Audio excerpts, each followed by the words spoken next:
আসসালামু আলাইকুম বন্ধুরা, এখানে একটি কাগজ দেখতে পাচ্ছেন। কাগজের মধ্যে প্রথমে আমরা একটি গাছের ডালপালা বা গাছের শেপ করে নিব। কিভাবে দেখুন, এখান থেকে উপর থেকে এইভাবে নিচের দিকে নিয়ে আসবো, সোজা গাছের ডালপালা যেরকম থাকে সেরকম করে নিয়ে আসবো। এরপর এই পাশ থেকে আরেকটা এভাবে নিয়ে এসে এটার সাথে লাগাই দিয়ে উপর দিকে একটু চিকন থাকবে, নিচের দিকে কিন্তু একটু মোটা হবে, এরকম একটি গাছের শেপ। এটা এদিকে একটু ভিড় মতো করে দিব।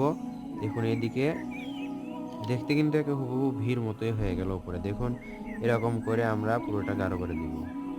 এইভাবে ফাঁকা যেন না থাকে। এটা গাছের একটা শেপ হতে যাচ্ছে, আপনারা বুঝতে পাচ্ছেন। গাছের শিকড়টা এইভাবে হবে। এরপর এখান থেকে একটা এইভাবে দুই দিকে দুইটা শিকড় যাবে। এরপর এদিকে আরেকটু নিয়ে এসে দেখতে পাচ্ছেন এইভাবে। এটা কিন্তু সহজেই আঁকা যায়। এরপর আমরা কি করব একটু পরেই বুঝতে পারবেন। গাছটা যদি আরেকটু মোটা করা যায় তাহলে সুন্দর লাগবে। দেখুন এইভাবে। এখন আমরা ডালপালাগুলো আঁকবো। দেখুন এখান থেকে একটা ডাল এইভাবে দিয়ে দিব। উপর দিকে চিকন হবে, নিচের দিকে একটু মোটা হবে। ঠিক এরকম করে একটা ডাল দিয়ে দিলাম। এখন আমরা এই পাশেও একটি ডাল দিতে পারি। উপর দিকে চিকন রেখে নিচের দিকে একটু মোটা রাখলেই হবে।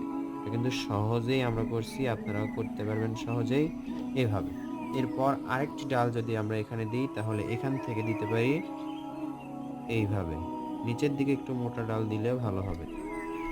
এখান থেকে এই ডাল থেকে আরেকটা ডাল বের করে দিলাম আমরা এইভাবে। তো বন্ধুরা, এখানে দেখতে পাচ্ছেন গাছের ডালপালা বা গাছের একটি শেপ হয়ে গেল। এখন আমাদের পাতা বাকি। কিভাবে পাতা দিব দেখতে পাচ্ছেন। এখানে একটি সবুজ কালারের কাগজ। এরপর এগুলো ভাঁজ করব, যতদূর পর্যন্ত ভাঁজ করতে পারি কয়েকটা ভাঁজ করে নিলাম। এরপর এখানে আমরা প্রথমে পাতাগুলো এঁকে নিব। কিভাবে আঁকবো একটু দেখুন। ছোট করে আঁকার চেষ্টা করব। এখান থেকে এরকম এগুলো আঁকতে কিন্তু আপনারা সহজেই আঁকতে পারবেন। এগুলো কঠিন কিছু নয়, আমি দেখাচ্ছি আপনাদেরকে কিভাবে আঁকবেন।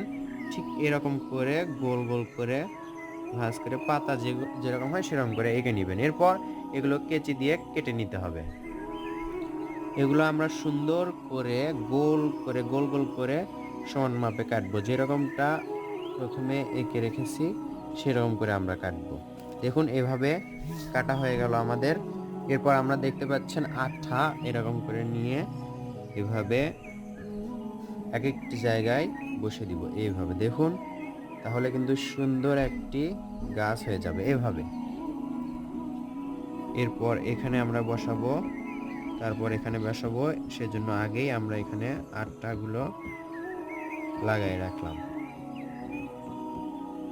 সবগুলো একই একই মাপ না করে আমরা একটু ছোট বড় করলে কিন্তু দেখতে সুন্দর দেখায়। দেখুন এই পাতাগুলো একটু ছোট করলাম, এগুলোর তুলনায় একটু ছোট করে কেটে বসাই দিলাম। দেখুন সুন্দর একটি গাছ হয়ে গেল। এরকম কাজ করে আপনারা স্কুলে জমা দিতে পারেন অথবা বাসায় এরকম ওয়ালে ঝুলে রাখতে পারেন। এই পাশে আমরা গাঢ় খয়েরিটা দিচ্ছি এইভাবে। ভিডিওটি যদি ভালো লেগে থাকে তাহলে অবশ্যই লাইক করবেন, শেয়ার করবেন অন্যান্য বন্ধুদের মাঝে। প্রয়োজনীয় ভিডিও পেতে কমেন্ট বক্সে কমেন্ট করে জানাবেন। ধন্যবাদ সবাইকে শেষ পর্যন্ত দেখার জন্য। আসসালামু আলাইকুম।